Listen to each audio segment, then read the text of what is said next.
Yesus kami sambut firman-Mu, haleluya. Bersama kita katakan, amin. Sebelum duduk, berikan dulu tepuk tangan yang meriah buat Tuhan kita, haleluya. Silakan duduk kembali, jemaat Tuhan yang dikasih Tuhan, puji Tuhan. Salam sejahtera bagi kita semua, shalom. Diberkati Tuhan, amin. Puji Tuhan, saya melihat semua tetap bersemangat ya dalam beribadah kepada Tuhan. Jauh-jauh dari Namunia juga datang, puji Tuhan. Semua adalah berkat kemurahan Tuhan. Kita nikmati waktu-waktu yang sisa ini saudaraku, dengan orang-orang yang kita kasihi, khususnya keluarga besar Jemaat GBI Anugerah. Kita masih bersua dapat bertatap muka, itu semua anugerah Tuhan. Amin saudaraku. Nah, puji Tuhan. Sekali lagi biarlah kasih karunia dan bahagia Tuhan selalu dicurahkan dalam kehidupan kita semua. Bapak Ibu, firman Tuhan minggu yang lalu kita mendengar yang disampaikan Bapak Gembala, yaitu tentang setialah kamu supaya menang. Karena hanya orang yang menang nanti yang akan menerima janji Tuhan. Apa itu? Itulah masuk ke dalam kerajaan sorga, terlebih masuk ke kota Yerusalem baru, kota yang kita nanti-nantikan. Siapa yang masuk di dalamnya adalah orang-orang yang menang, yaitu orang-orang yang terpanggil, yang dipilih, dan yang setia. Oleh sebab itu namanya untuk menang harus berjuang. Di dunia ini saja kalau mau menang, ya kita harus berjuang. Kita persiapkan diri kita, kita berlatih diri kita ya untuk satu tujuan supaya menang. Harus ada perjuangan, ada usaha kita. Sedangkan yang berjuang pun belum tentu menang, apalagi yang tidak berjuang, apalagi yang berleha-leha, saudara. Itu ya hanya di dalam mimpi saja, bagaikan mimpi di siang bolong, saudara. Jadi ketika murid-murid bertanya kepada Tuhan, siapakah yang akan diselamatkan? Sedikit sajakah ya Tuhan? Berjuanglah. Banyak orang berusaha untuk masuk, tetapi tidak dapat katanya. Sedangkan yang berusaha pun gak dapat, apalagi yang gak berusaha. Maunya dibawa-bawa, maunya dibujuk-bujuk, dirayu-rayu, diiming-imingi. Ini bagaimana mau menang saudara? Harus berjuang. Mau masuk PNS harus berjuang. Dalam segala hal butuh yang namanya perjuangan. Dan usaha ini, perjuangan inilah yang saya sebut namanya cinta, saudara. Tanda orang mengasihi, tanda orang mencintai, maka ada perjuangannya. Itu dikatakan sebagai suatu pengorbanan, saudara. Dan ibadah seperti saat sekarang ini satu ikhtiar kita, satu usaha kita, supaya kita layak berhasil menjadi umat pemenang. Satu kelak nanti ketika sangkakala berbunyi, ya, kalau kita memang sudah meninggal, kita dibangkitkan dalam tubuh kebangkitan. Masuk ke pesta Allah yang hidup, pesta perjamuan kawin anak domba. Kalau kebetulan masih hidup, diubahkan sekejap mata dalam tubuh kemuliaan. Serap, menerima tubuh kemuliaan. Masuk, bergabung bersama dengan yang sudah meninggal tadi. Masuk ke pesta perjamuan kawin anak domba Allah. Terima upah dari Tuhan, terima mahkota dari Tuhan, saudara. Itulah kerinduan kita. Makanya kita harus berjuang. Dalam hidup ini kita harus berjuang. Dan itulah tanda cinta kita kepada Tuhan. Ibadah seperti sekarang ini saudara sangat terbatas. Saya katakan hanya 30% kalau sempurna. 30% kita mengikuti ibadah. 30% lagi dengan persekutuan pribadi kita dengan Tuhan, sudah 60%. Sisanya 40% adalah praktek firman. Dalam pekerjaan, dalam pergaulan, dalam apa saja keseharian kita. Supaya sempurna 100%, 30% itu ibadah kita ikuti. Ya paling-paling kadang kita cuma 10%, 20% terbuang saudara. Dalam hal persekutuan pribadi intim dengan Tuhan, kalau full 30%, ya kadang-kadang kita gak setia. Doa bolong-bolong. firman, apalagi nggak ada. Yang kita baca yang lain-lain, saudara. Paling 10%. Tadi 20% tambah 10, cuma 30. Praktek firman, harusnya 40% full. Ya, ternyata hanya setengah. 20% yang kita praktekkan, sisanya terbuang. Berapa? 30 tambah 20? 50%. Belum tercapai, saudara. Inilah perjuangan kita, saudara. Berjuang kita supaya layak didapati Tuhan setia, tidak telanjang, saudara. Sampai kalau bisa 100% itu perjuangan kita. Dan untuk mengetahui ya bahwa iman kita itu nanti didapati Tuhan hidup, saudara. Karena nanti Yesus sudah katakan, dia memberi awasan. Apabila anak manusia itu datang, adakah ia akan mendapati iman di bumi? Karena sekarang setan sedang gencar-gencarnya merusak iman kita lewat berbagai macam cara. Dia masuk lewat rumah tangga, dia masuk lewat pekerjaan, dia masuk lewat hobi kita, dia masuk lewat hawa nafsu manusia. Dirusak iman kita, sehingga kita kehilangan kesetiaan kepada Tuhan, kehilangan rasa cinta kepada Tuhan. Jadi tema firman Tuhan pada siang hari ini, Bapak Ibu, cinta Tuhan sama dengan cintailah firman-Nya. Tanda orang mencintai Tuhan, maka ciri-cirinya, tandanya adalah cinta akan firman-Nya, saudara. Jangan katakan kita cinta pada Tuhan, tapi kita tidak ada rasa rindu untuk mendengar firman-Nya. Sebab firman Tuhan katakan, firman itulah Allah. Yohanes 1 ayat 1. Coba kita mulai dari ayat ini ya. Yohanes 1 ayat yang pertama. Siapa? Apa itu sebenarnya firman, saudara?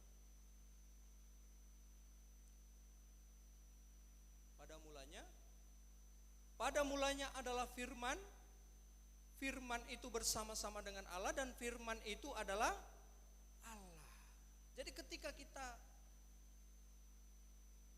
ada rasa rindu, haus, lapar akan firman Tuhan, itu tandanya kita masih ada rasa cinta pada Tuhan, saudara. Jadi kita cek, kita koreksi diri kita. Aduh, hari-hari ini kok rasa-rasanya aku gak ada rasa rindu lagi ya terhadap firman-Nya. Bagaimana? Ini coba cek, saudara. Jangan-jangan cinta kita sudah pudar. Karena hubungan kita dengan Tuhan hubungan mempelai, hubungan berkasih-kasihan. Makanya kita disebut kekasih Tuhan, mempelai Tuhan. Kalau Rasul Paulus katakan kita dipertunangkan menjadi perawan suci kepada Kristus. Jadi jangan heran kalau nanti kita sebut dia suami kita.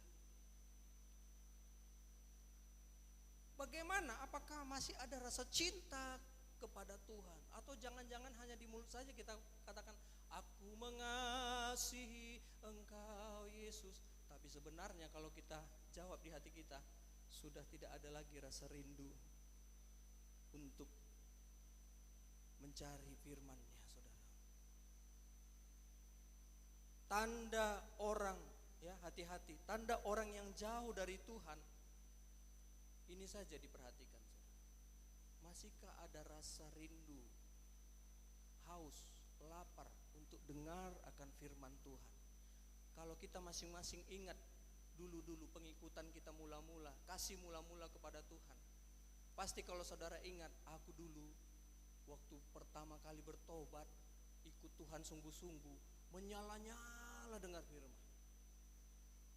Dan saat dengar firman itu, hati kita sepertinya berkobar-kobar. Itu tanda-tandanya, saudara. Berarti sedang cinta-cintanya pada Tuhan. Tapi jangan cerita hanya dulu, saudara. Sekarang bagaimana? Yang Tuhan tanya sekarang. Kalau hanya dulu-dulu terus, wah gawat, saudara. Hati-hati. Orang yang jauh dari Tuhan nanti tanpa dia sadari, bukan hanya kehilangan rasa haus dan lapar akan firman Tuhan. Kalau nanti terus tidak bertobat, lama-lama nanti mulai enggan, mulai tidak suka, lama-lama mulai remeh.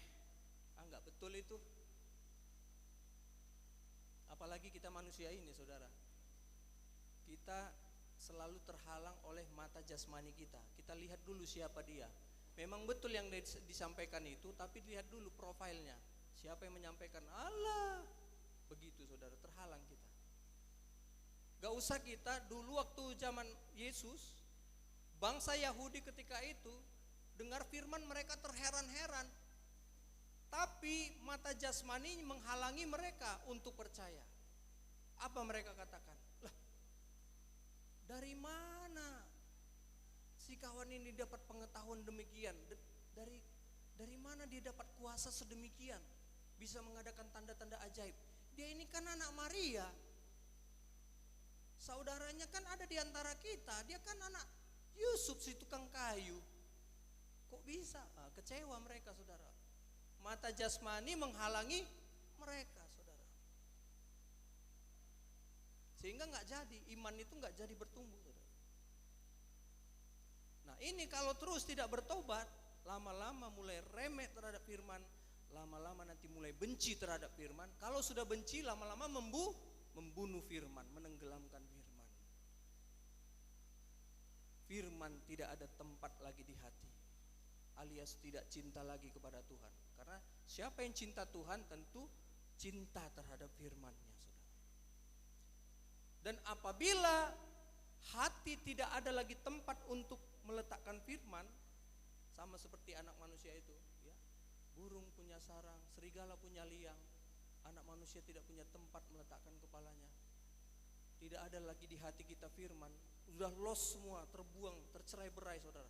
Semua sudah diisi dengan hal-hal duniawi, yang tertulis semua uang dan sebagainya, saudara. Keinginan-keinginan duniawi. Wah, tak ada lagi firman, tak ada lagi yang melekat firman di hati kita. Maka resikonya nanti hati kita bagikan meja yang dipenuhi dengan segala muntah dan pelbagai jenis kotoran. Ini resikonya. Inilah manusia akhir zaman. Kalau di dalam kitab Amsal disebut, dikategorikan sebagai orang fasik, saudara. Yesaya pasal 28 ayat yang ke-8. Yesaya pasal 28 ayat yang ke-8. Sungguh segala meja penuh dengan muntah, kotoran, sehingga tidak ada tempat yang bersih lagi. Tidak ada lagi tempat yang bersih lagi.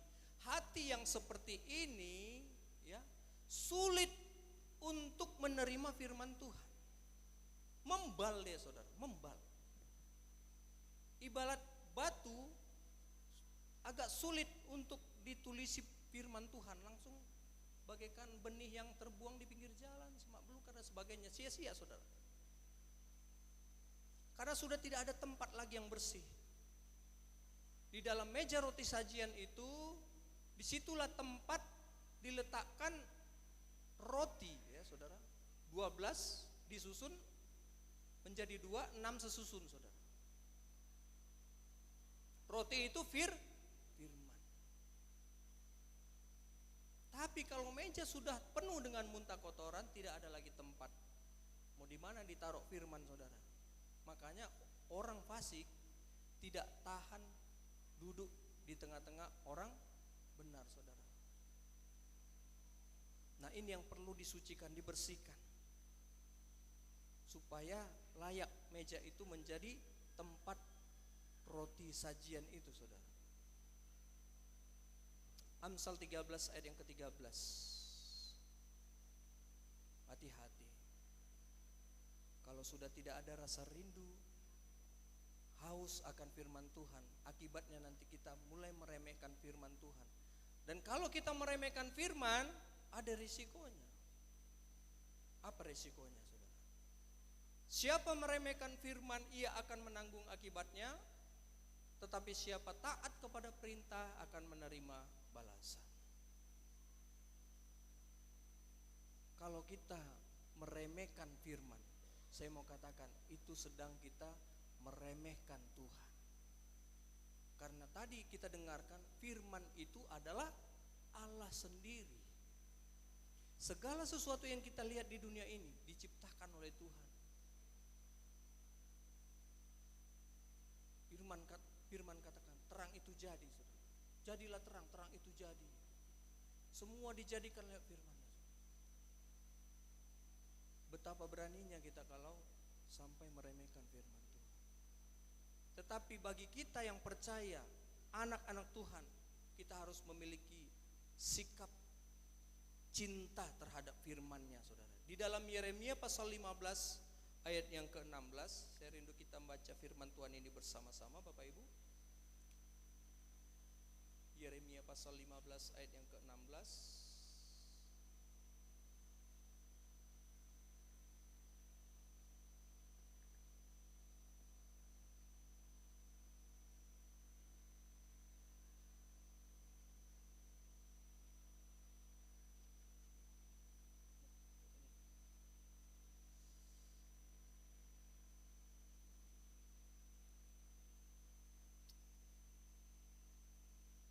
Yeremia pasal 15 ayat yang ke-16.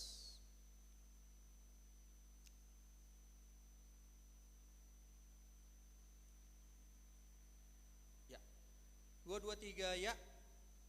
Apabila aku bertemu dengan perkataan-perkataanmu, maka aku menikmatinya. Firman-Mu itu menjadi kegirangan bagiku dan menjadi kesukaan hatiku. Sebab nama-Mu telah diserukan atasku, ya Tuhan, Allah semesta alam. Anak-anak Tuhan yang sudah dipenuhi dengan roh-Nya, yang sudah lahir baru, dipenuhi dengan roh Kristus, maka otomatis di dalam dirinya ada rasa haus dan lapar akan firman Tuhan. Karena roh yang dia terima, Roh Kudus yang dia terima di dalam dirinya, itu yang mengkoneksikan dirinya dengan Tuhan, dengan firman-Nya. Sehingga selalu lapar, ada rasa lapar dan haus untuk mendengarkan firman Tuhan, Bapak Ibu. Terutama firman yang murni ya, yang tidak diragu. Firman pengajaran, saudara, di dalam 2 Timotius 3 ayat 16 itu. Dan ciri-cirinya adalah kita merasa girang. Ketika kita melihat, mendengar firman Tuhan, kita merasa sukacita. Menjadi satu kesukaan hati kita, sama seperti Daud. Sehingga dia mampu berkata, lebih baik 1 hari di pelataran-Mu ya Tuhan, daripada 1000 hari. Emas, perak, dan permata tiada artinya, katanya. Berani dia berkata seperti itu. Kalau kita sekarang, itu yang sedang kita kejar.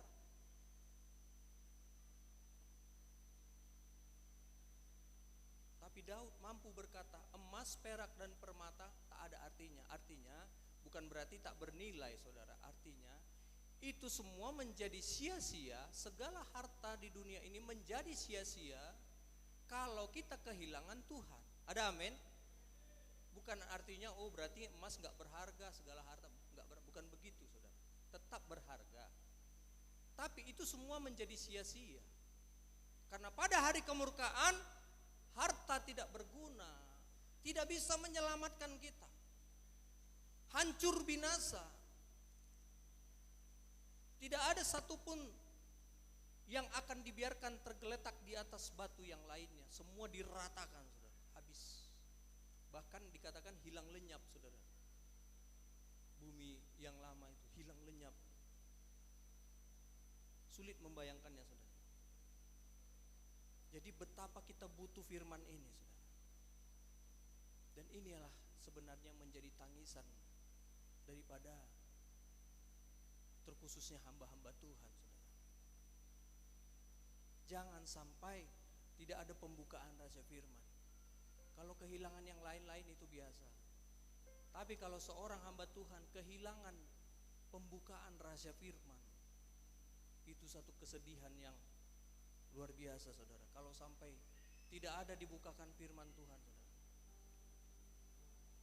Saya selalu dari dulu tidak bisa saya khotbahkan 2 kali. Misalnya saya persiapkan ini untuk khotbah minggu lalu gak bisa lagi saya bagikan untuk minggu depan, saudara. Harus cari yang baru, saudara. Mungkin kalau untuk beberapa masa itu bisa dijadikan referensi, bisa. Tapi kalau untuk sekali khotbah itu harus 1 kali persiapan. Dan betapa sedihnya kalau tidak ada namanya pembukaan rahasia firman Tuhan, saudara. Sama artinya kekeringan. Inilah yang dialami ya, seperti perasaan yang dialami Yohanes ketika di Pulau Patmos. Betapa sedih aku, kata Yohanes, karena tidak ada seorang pun yang dianggap layak untuk membuka kitab yang termeterai itu. Menangis dia. Waduh, bagaimana ini nasib kami. Tak ada satupun yang layak. Akhirnya terdengar suara, jangan takut,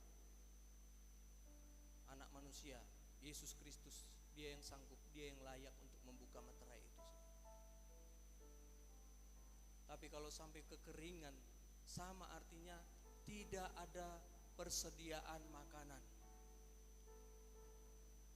Rasa-rasanya seperti Eloi, Eloi lama sabachthani. Kenapa Tuhan kau tinggalkan aku? Seperti itulah kira-kira, saudara. Kalau sampai tidak ada pembukaan rahasia firman, saudara.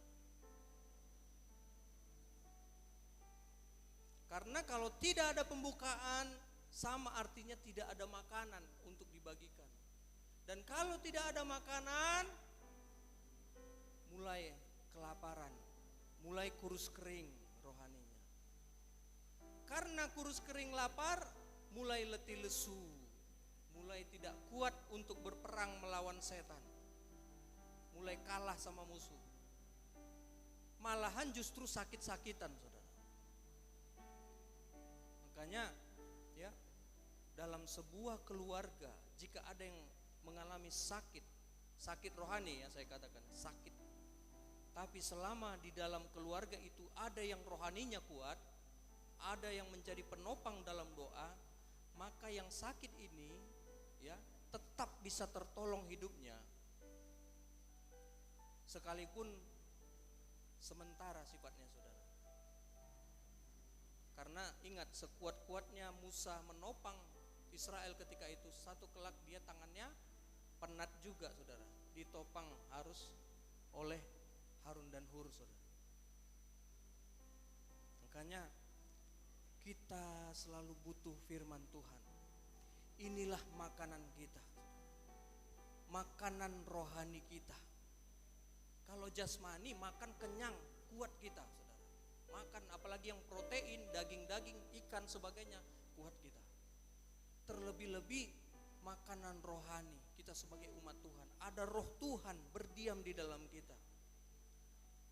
Jangan sampai kita melulu kasih perkara-perkara duniawi, gak betah rohnya. Mana makananku, katanya. Meronta-ronta jiwanya. Saking laparnya akan makanan rohani, itu firman Tuhan. Firman Tuhan itulah kekuatan kita, saudara, supaya rohani kita tetap kuat ya. Jadi cek diri kita, saudara. Saya belakangan ini seperti diingatkan Tuhan. Coba bandingkan hidupmu dibanding dulu waktu masih studi teologi ya, sewaktu ikuti di Salatiga, mengikuti seminar ya. Kemudian setahun lagi mengikuti proses di Malang, Lempinel, saudara. Wah, itu limpah firman, saudara. Dibanding sekarang ya, sebenarnya agak menurun, saudara. Kalau dulu saya natsnya ingat, hafal ingat. Kalau sekarang isinya ingat, tapi kadang-kadang sudah agak luntur di ayat mana begitu, saudara. Tapi isinya saya masih ingat, saudara. Karena ketika kita dengar firman, apalagi mengikuti fellowship, seminar dan sebagainya, itu sebenarnya kita sedang mengisi lumbung-lumbung rohani kita. Sehingga kadang-kadang diizinkan Tuhan mengalami kelaparan, tidak ada pembukaan rahasia firman. Wah, kok nggak ada nih pembukaan rahasia firman nih? Terpaksa dibuka lumbung-lumbung stok, saudara. Dibuka lumbung-lumbung tadi, saudara, untuk menjadi persediaan makanan, saudara. Tapi kalau begini terus lama-lama lumbung ini pun habis saudara. Ya kering juga saudara. Makanya terus perlu diisi. Di mana kita ada dapat firman Tuhan, ya sepanjang itu firman murni, ya bukan firman yang diragi-ragi dan sebagainya, menyehatkan kerohanian kita. Wah terus isi terus saudara. Nanti diisi, masukkan ke lumbung saudara.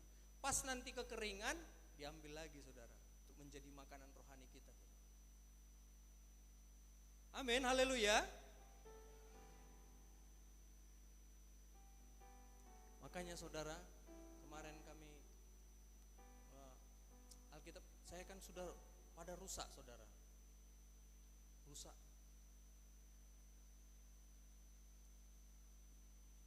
Jadi saudara, saya beli Alkitab yang baru, rasa-rasanya senang begitu saudara.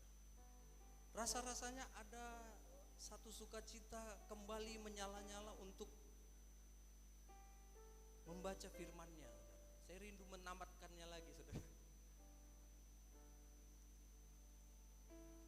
Dan dari situ saya berpikir saudara, wah bagaimana keadaan jemaat di GBI Anugerah ya. Janganlah sampai di antara jemaat itu yang tidak ada Alkitabnya. Bagaimana nanti kalau sampai kekeringan? Ya. Bahaya risikonya saudara. Karena firman inilah kebutuhan kita saudara. Yang saya alami ketika saya udah membeli ini saudara, wah saya kemana-mana saya bawa saudara. Rindu selalu membacanya saudara.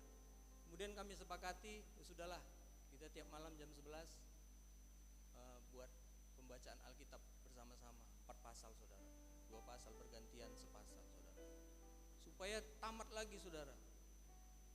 Jangan sampai kita, ya kan kita mengenal Tuhan dari mana? Dari firman-Nya. Berarti sumber keselamatan kita dari firman ini saudara. Tahu-tahu kita nggak suka bacanya saudara, tapi kita bilang kita cinta sama Tuhan. Tapi nengok firman-Nya enek kita saudara. Kenapa bisa enek? Ternyata karena tipu muslihat setan, ditawarkannya kenikmatan dunia hawa nafsu lebih indah, lebih mewah, lebih megah. Itulah lewat handphone saudara. Lebih nikmat rasanya handphone, bahaya saudara. Boleh saudara coba beli Alkitab, berkorban sendiri, cari uang sendiri kalau memang belum ada. Gak usah kita banyak alasan, gak ada uangku begini.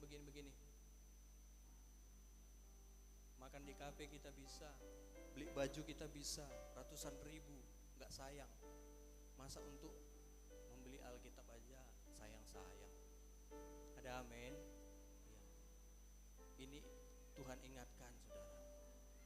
Janganlah sampai kita merasa rugi atau sayang-sayang untuk membeli Alkitab saudara.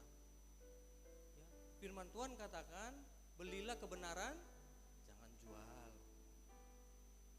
Kalau untuk beli baju kita nggak sayang-sayang, untuk jalan-jalan kita nggak sayang-sayang. Masa hanya untuk Alkitab berapa ratus ribu, beli jam aja jutaan saudara.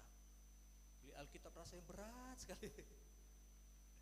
Tapi kalau sudah dibeli saudara, wah berkobar nanti saudara.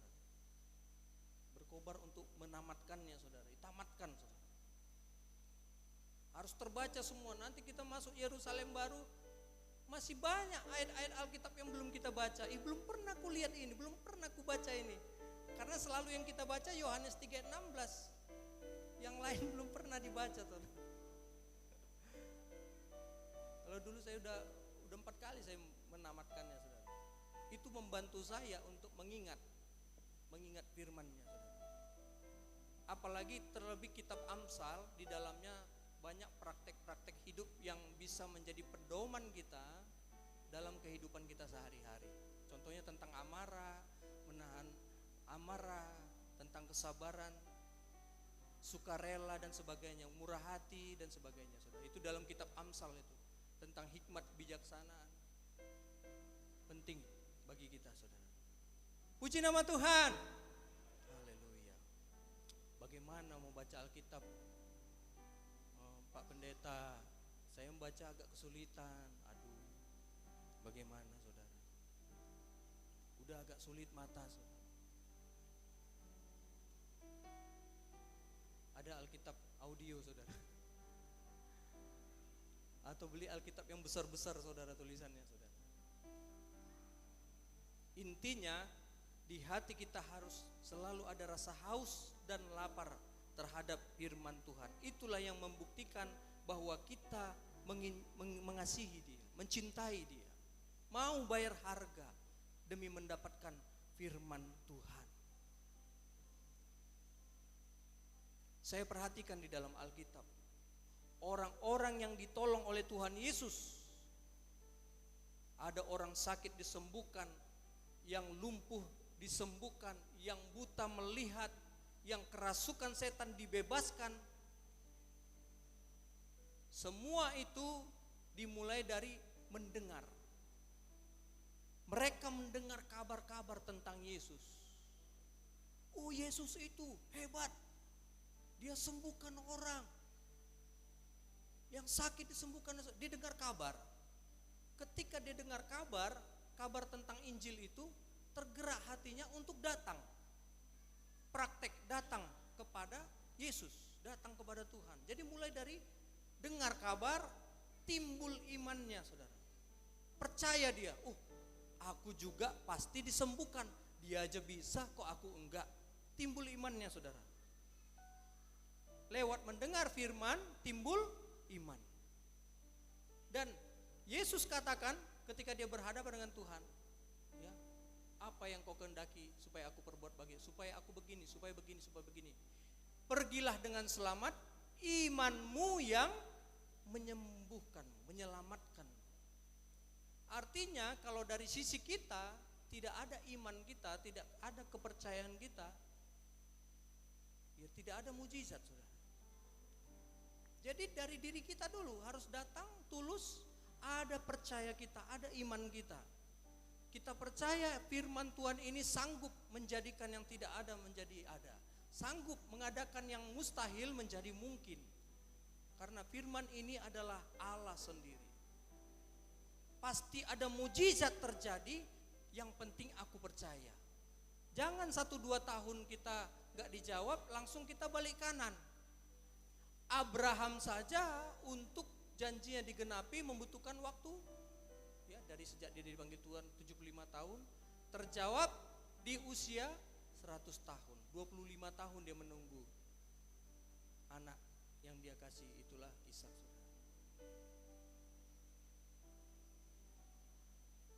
Ayo kita cintai firman Tuhan. Inilah sumber kita mengenal pribadinya saudara. Resiko kalau kita tidak mencintai firman-Nya, kita tidak bisa kenal Dia saudara. Dan kalau kita tidak kenal Dia, resikonya binasa. Hosea 4 ayat yang ke-6. Hosea 4 ayat yang ke-6.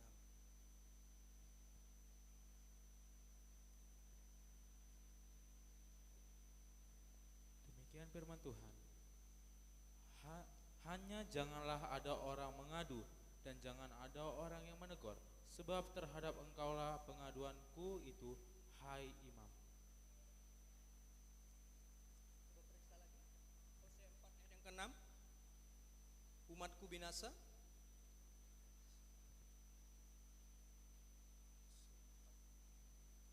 Umatku binasa dikarenakan tidak mengenal Allah. Ya.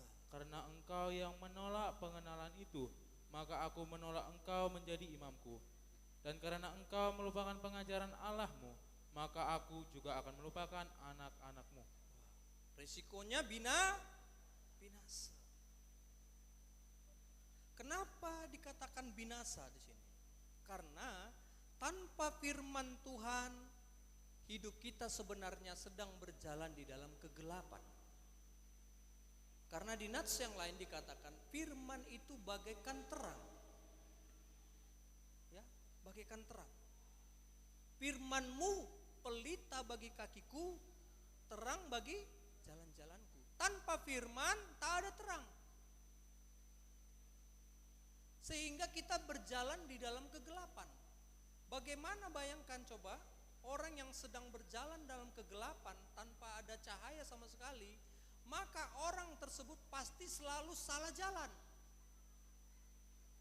Selalu salah dalam mengambil keputusan, salah melangkah, salah mengambil jodoh, salah mengambil pekerjaan, salah dalam mengambil keputusan, salah dalam bersikap, bertutur kata.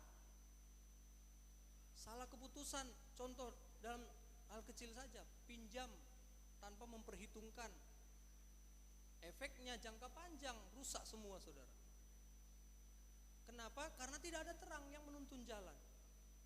Tanpa firman kita sedang berjalan dalam kegelapan. Mazmur 119 ayat yang ke 105. Mazmur 119 ayat yang ke 105 ya.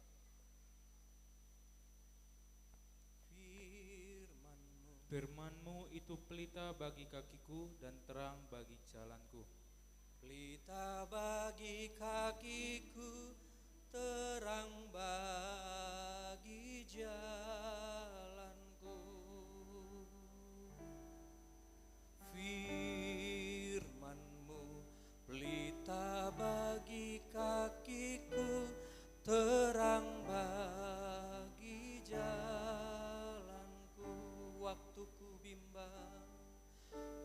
Waktuku bimbang dan hilang jalanku, tetaplah Kau di sisiku, dan takkan ku takut asal Kau di dekatku, besertaku selamanya. Oh, firman-Mu pelita bagi kakiku, terang bagi jalan.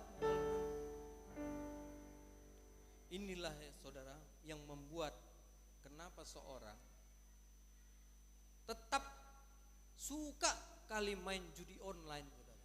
Padahal sudah banyak kesaksian bandar-bandar judi online itu katakan sebenarnya ini sudah disetting sama bandarnya, bisa disetting sedemikian rupa, terserah mereka mau kalah mau menang.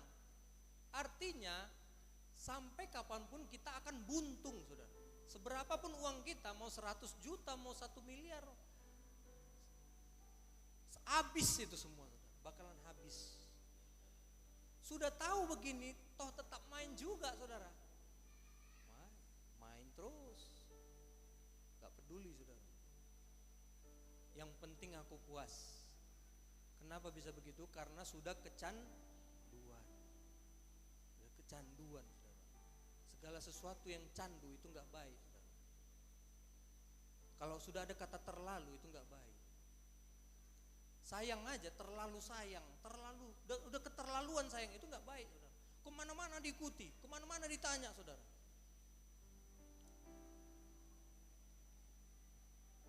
Kecanduan saudara. Sehingga akibatnya salah jalan, miskin. Sudah seberapa banyak bunuh diri saudara. Kerjaannya begitu hebat, gaji puluhan juta, tapi dia mengharapkan lebih kaya. Dia gunakan uang nasabah, gunakan untuk main judi online, tikam, habis miliaran, bunuh diri. Kirim surat pada family, minta maaf, say goodbye, maafkan saya. Selesai saudara. Itu yang orang kaya, apalagi yang miskin gak punya uang, yang kere-kere saudara, makin hancur saudara. Kalau bahasa kasarnya, udah miskin bodoh pula saudara. Ada orang miskin tapi dia pintar, dia jadi berkat. Kemana dia orang tertolong, jadi orang senang. Memang gak ada uangnya, tapi kemana-mana dia bisa memberkati. Dia mendoakan, dia memberi sukacita, penghiburan. Sehingga walaupun dia gak punya uang, orang senang, dibayarin kemana-mana saudara. Ada orang bodoh tapi dia banyak uang saudara, senang juga orang saudara. Memang bodohnya teman banyak uangnya saudara, nggak apa-apa lah, yang penting banyak uangnya, ditraktirnya terus kita senang juga orang saudara. Celakanya udah miskin bodoh pula nggak mau belajar saudara. Waduh, gawat saudara, apalagi nggak tertolong lagi saudara. Mau bagaimana lagi, apa lagi? Ya, kalau kita sudah lemah di sisi yang ini, kita perkuat di sisi yang ini. Begitu saudara. Jadi firman itu berguna dalam segala hal. Kita akan memiliki hikmat surgawi karena kita hidup di dalam terang. Ada hikmat Tuhan yang menerangi jalan-jalan kita, sehingga ya mau bagaimanapun cara setan hari-hari ini menjatuhkan iman-iman anak Tuhan, tapi karena kita berjalan di dalam terang. Terang itu apa tadi? Firman. Khususnya bagi pemuda-pemuda ya. Sekarang ini jadi incaran setan. Pemuda-pemudi GBI Anugerah, waspada. Hati-hati terhadap jerat setan, saudara. Karena pemuda saya juga pernah muda, memang sekarang masih muda. Ya. Tapi yang saya ingat dulu, waktu saya umur 17-an, begitu. Yang saya ikuti hanya apa yang saya senangi, apa yang saya sukai. Segala sesuatu saya ingin coba dan sebagainya, saudara. Namanya orang muda, saudara. Kurang pengalaman, kekuatan luar biasa, saudara, menggebu-gebu, saudara. Apalagi dalam berpacaran, itu hati-hati, saudara. Tetap ingat selalu Mazmur 119 ayat yang ke-9.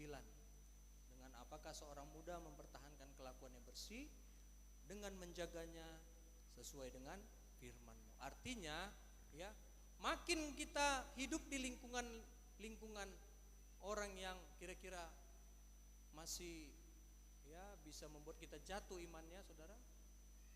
Perkuat iman kita lewat mendengar firman Tuhan. Ya.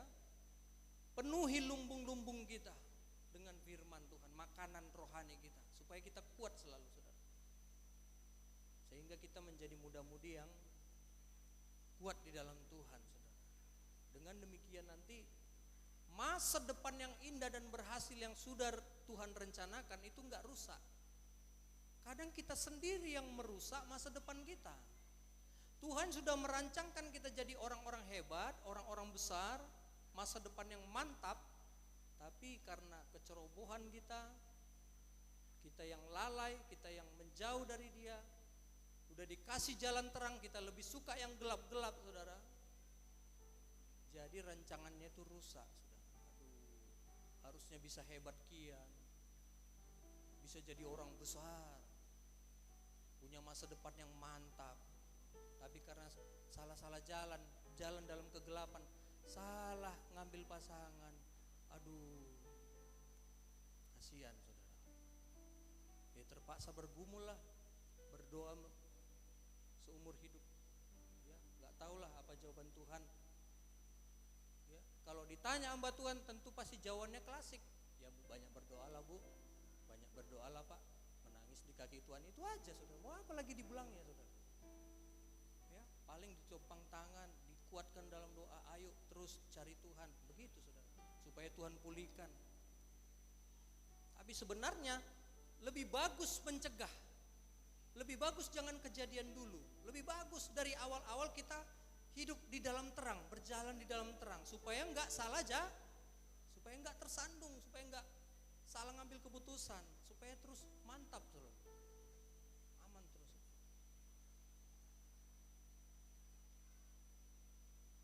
Karena hampir bisa dipastikan pemuda-pemudi yang kehidupannya rusak itu bisa dipastikan tidak punya Alkitab, tidak punya kebiasaan membaca Alkitab. Coba periksa, yang dibacanya pasti yang lain-lain, saudara. Primbon, ramalan bintang, apa lagi tuh? Sekarang ini cek kodam katanya istilahnya, TikTok, saudara. Tidak ada kerinduan untuk membaca firman-Nya. Makanya sedih juga saya kalau ada pemuda yang ya jauh dari Tuhan. Apalagi di pelayanan tempat kita ini belum ada pelayanan pemuda, saudara. Entah bagaimana lah itu, saudara. Itu satu pergumulan kita. Tapi memang pemuda kita memang sedikit, saudara. Dan jauh-jauh pula, saudara. bahaya juga. Jauh-jauh nanti dari Sialang naik kereta Siarga, aduh, kalau sempat kenapa-kenapa terbeban gereja, saudara. Tapi intinya, ya, harus tetap ada rasa haus, lapar untuk dengar firman Tuhan. Kalau sudah mulai nggak suka dengar firman Tuhan, coba cek, saudara, bahaya itu. Karena itulah makanan rohani kita. Dan ketika kita dengar firman Tuhan, dosa-dosa kita, segala yang kotor-kotor dalam diri kita itu sebenarnya sedang dibersihkan. Tapi kalau kita nggak mau dengar firman Tuhan, nanti yang kotor-kotor ini tertimbun. Bayangkan kalau kotoran terus nggak dibersih-bersihkan, lama-lama berkerak, makin sulit dibersihkan, lama-lama bertimbun, saudara. Roma pasal yang ke-2 ayat yang ke-5. Bertimbun dia, dosa ini bertimbun. Orang yang semakin jauh dari Tuhan nanti semakin sulit, lama-lama terhilang, saudara. Makanya perlu rutin mendengar firman Tuhan, perlu rutin dibersihkan oleh Tuhan. Roma pasal 2 ayat yang ke-5.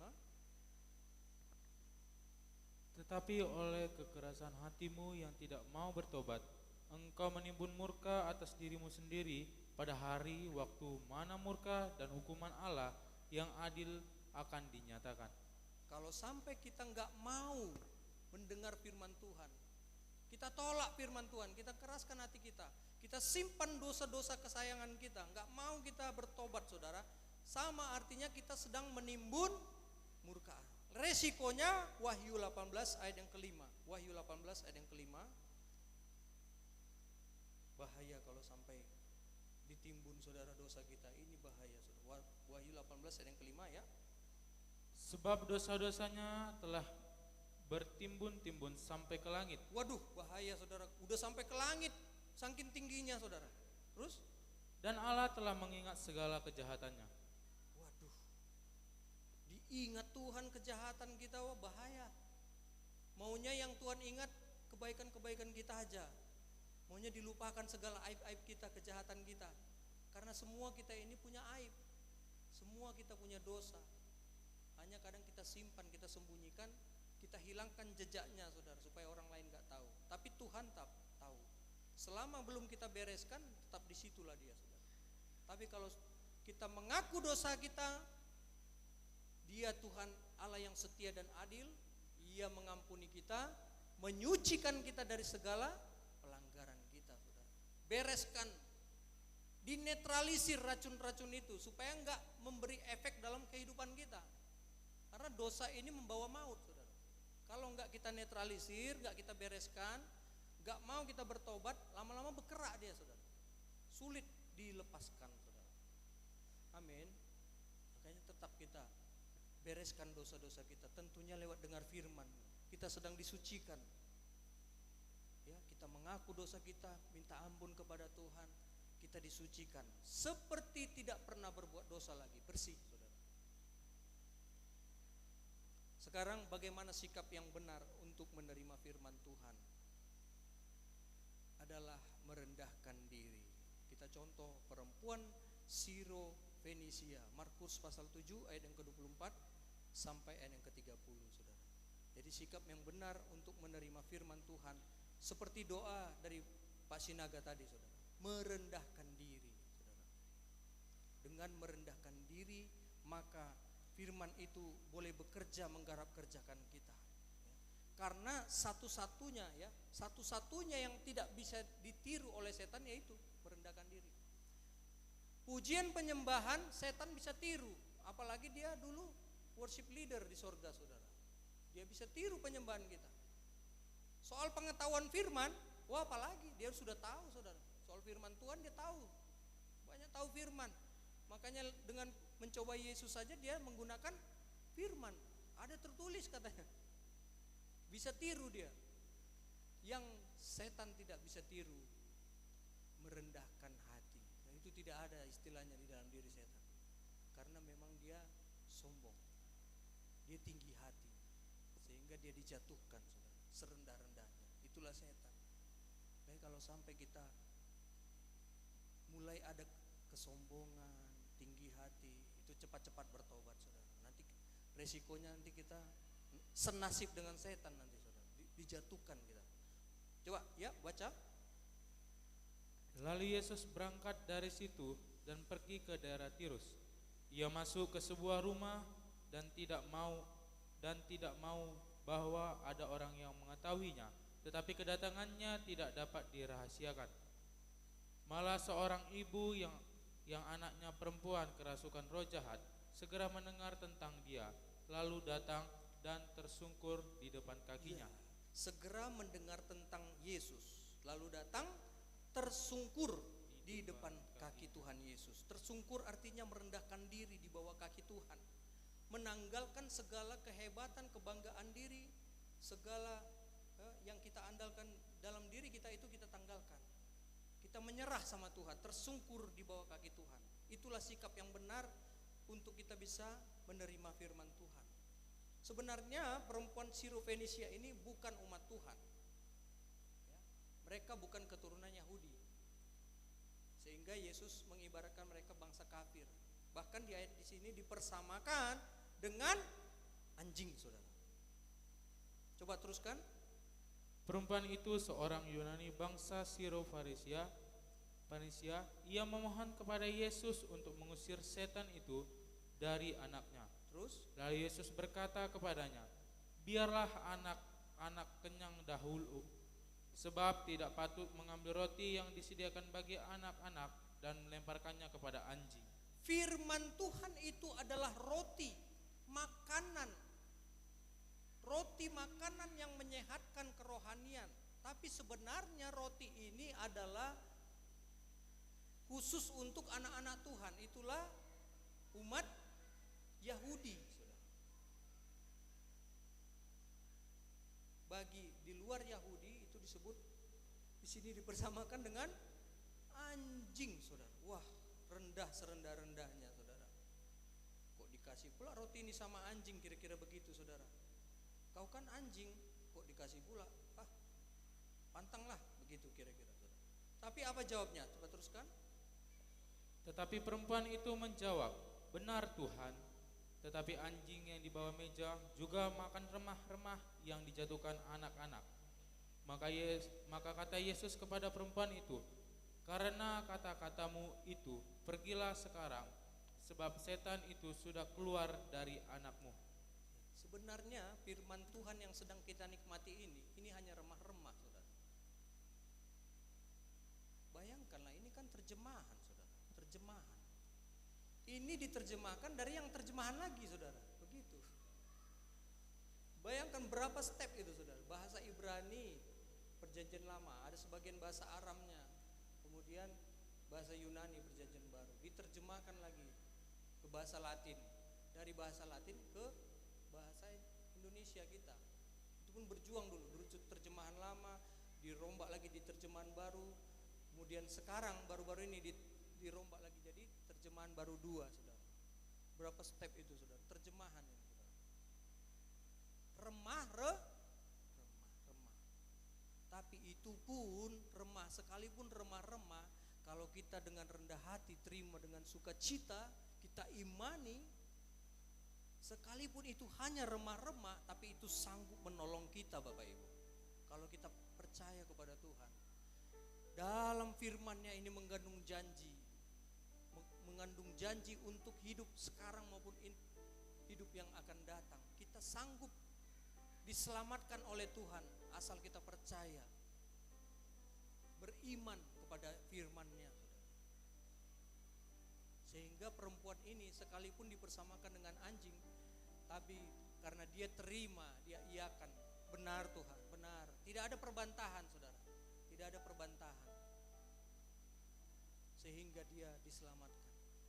Jadi sikap yang benar dalam menerima firman Tuhan, merendahkan diri di bawah kaki Tuhan, kemudian memiliki sikap bermohon, yaitu sikap yang sopan, sikap tutur kata, meminta belas kasihan. Jadi kita harus sadar, namanya kita minta, jangan kita kasihlah kayak maksa, saudara. Ini sikapnya nggak benar, saudara. Jadi nggak simpatik, saudara. Tapi namanya orang sudah merendahkan hati, nanti terlihat dari sikap bermohon, yaitu sikap sopan, sikap tutur kata meminta belas kasihan, sadar diri, saudara. Ini hanya kemurahan Tuhan, bukan kuat gagahku. Semua karena Tuhan, semua karena Tuhan. Ya, ini. Menerima teguran dengan kelembutan hati, saudara. Firman yang mengubahkan itu adalah firman yang sifatnya menegur kita, mendidik kita, mendewasakan kita. Itulah keuntungannya firman pengajaran ini, saudara. Karena rata-rata kalau di luar pengajaran itu firmannya sifatnya ya praktikal, sehari-hari. Tidak sampai mendidik dalam hal-hal misalnya dalam hal pembaptisan, dalam hal tidak boleh ini, harus begini, itu jarang disampaikan, saudara. Jadi kita harus terima firman Tuhan ini dengan rendah hati, ya. Rendah hati. Jangan sampai tinggi hati, saudara. Hati-hati. Penyebab kita tinggi hati, mulai membanding-bandingkan diri, sampai merasa lebih baik, lebih layak, lebih benar, lebih hebat dari orang lain. Ini hati-hati, saudara. Kadang kita nggak sadar kita sudah tinggi hati, karena kita mulai banding-bandingkan. Kita lihat-lihat, oh si Anu masih lebih baik aku, masih lebih layak, lebih benar aku, lebih hebat aku dari dia. Ya, ini hati-hati, saudara. Kemudian merasa sudah banyak berbuat bagi Tuhan, merasa berjasa dalam pekerjaan Tuhan, ini juga hati-hati, bisa membuat kita menjadi tinggi hati. Nanti seperti pekerjaan upahan itu yang dari pagi bekerja sehari suntuk katanya. Upahnya cuma sama. Kau persamakan dengan mereka yang baru 1 jam bekerja ini, kami sudah sehari suntuk. Loh, kan udah sepakat tadi, kok komplain? Gitu kata Tuhan. Hati-hati. Jangan sampai kita merasa berjasa dalam melayani Tuhan, berbuat bagi Tuhan. Yang terakhir, merasa lebih senior. Karena sudah lama ikut Tuhan, aku dari dulu, dari tahun kau pun belum lahir, udah tahu aku pengajaran ini, udah tahu, udah dengar aku firman Tuhan. Nah, hati-hati, sikap seperti ini nanti bisa tanpa sadar membuat kita jadi tinggi aku udah lebih dulu mengikut ini, mengikut Tuhan, udah lama, merasa lebih senior. Nah, ini juga hati-hati, saudara. Karena proses rendah hati ini enggak tamat sampai sini. Proses rendah hati ini terus berjalan sampai sekarang. Artinya kalau kita sekarang rendah hati, belum tentu esok hari kita seperti sekarang. Jangan-jangan bulan depan kita sombong. Nah, prosesnya ini terus berjalan, ada amin? Terus berjalan, belum final dia, belum final. Nanti kalau sudah dipanggil Tuhan baru. Proses rendah hati ini terus berjalan. Sekarang kita rendah hati, belum tentu esok kita rendah hati. Jangan-jangan bulan depan udah sombong kita, saudara. Demikian sebaliknya, orang yang sekarang kita anggap jahat, kita anggap sombong, kita anggap orang fasik, jangan-jangan bulan depan dia sudah berubah, nggak tahu kita, saudara. Oleh sebab itu jangan kita lekas-lekas menghakimi. Mari kita hakimi diri kita sendiri. Kita terus mengoreksi diri kita senantiasa lewat ketajaman firman Tuhan. Kita perhatikan diri kita, oh aku masih belum di hal ini, aku masih banyak kekuranganku di ini. Lewat kita dengar firman, kita koreksi diri. Gak usahlah kita pala banding-bandingkan dengan orang lain, saudara. Dia pun berproses, kita pun berproses. Jangan-jangan dia bulan depan udah meningkat, sudah ranking sekian, kita yang jadi jauh, saudara. Nah, begitu, saudara. Proses. Lewat kita dengar firman Tuhan, sekalipun sepertinya menyakiti kita, merendahkan kita, mungkin sepertinya menghina kita, kan tadi dikatakan seperti anjing gitu. Tapi sebenarnya itu adalah didikan Tuhan. Tuhan izinkan kita direndahkan supaya kita belajar rendah hati. Karena hanya rendah hati inilah yang gak bisa ditiru setan. Kalau menyembah bahasa roh bisa ditiru setan. Ujian penyembahan bisa menyampaikan firman Tuhan, tahun banyak firman, bisa ditiru setan. Tapi soal rendah hati, nanti dulu kata si iblis, saudara. Jadi sama seperti nasib Petrus. Petrus juga ditegur sama Tuhan. Iblis, hanya kau suatu batu sandungan kau bagiku, katanya. Kau bukan memikirkan apa yang dipikirkan Tuhan, yang pikirkan manusia pula kau pikirkan. Terdiam Petrus, saudara. Tapi dia rendah hati, gak merajuk dia, gak ditinggalkannya Yesus. Gak mau lagi aku ikut kau ya, pergi aku. Enggak gitu dia, saudara. Dia terima, saudara. Sampai satu ketika dia ditanya sama Tuhan Yesus sekali lagi, Petrus, Tuhan tahu kelemahan dia. Selalu dia banyak kelemahan. Yang diputuskannya lah kuping telinga Malkus, ya, merasa sok jago, lebih hebat dari murid-murid yang lain, ya, lebih aku rela mati demi Engkau Tuhan. Padahal dia duluan yang menyangkal, nggak kenal aku sama itu. Siapa dia, katanya? Nggak kenal. 3 kali dia sangkal Yesus, saudara. Inilah Petrus, saudara. Tapi itu pun Yesus berbelas kasih. Dia ditanyanya Petrus ini, apakah kau mengasihi aku? Ya Tuhan. Ditanya lagi sampai 3 kali. Sedihlah hatinya, saudara. Engkau tahu segala sesuatu Tuhan. Artinya di situ dia menyerah. Tuhan tahu isi hati kita, bagaimana pengikutan kita sama Tuhan. Tuhan tahu sekarang ini. Bagaimana? Kau nggak sungguh-sungguhnya kau ngasih aku. Kau aja nggak pernah baca kitabku, kitab suciku, katanya, firmanku. Pura-pura kau, katanya. Perbaiki itu. Ya. Jangan sampai aku nanti datang, engkau tetap seperti itu. Nanti kau ketinggalan, nggak menang kau nanti, katanya. Kan kita ini jemaat bangsa kafir, saudara. Perbaiki.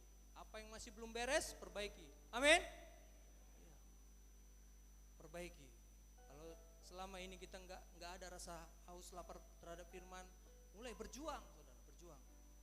Cintai firman-Nya. Nanti perlahan hidup kita akan diubahkan. Ya. Apalagi kita praktekkan firman Tuhan itu, hidup kita akan diubahkan oleh Tuhan. Nanti kita lihat, jadi begini, mujizat demi mujizat terjadi, saudara. Sebenarnya kami hari ini mau kesaksian keluarga, tapi mungkin tertunda, mungkin minggu depan, saudara. Ada beberapa yang perlu kami saksikan, saudara. Baik, Tuhan Yesus memberkati. Lain kesempatan kita lanjutkan. Mari kita datang ke hadapan Tuhan. Haleluya. Ku tetap cinta. Ku tetap cinta. Walau badai datang menerpa, ku tetap cinta Kau, Tuhan. Tuhan, kami sadar sampai saat ini, Tuhan, kami banyak kekurangan. Sering kali kami melakukan apa yang di luar kehendak Tuhan. Dan kadang kami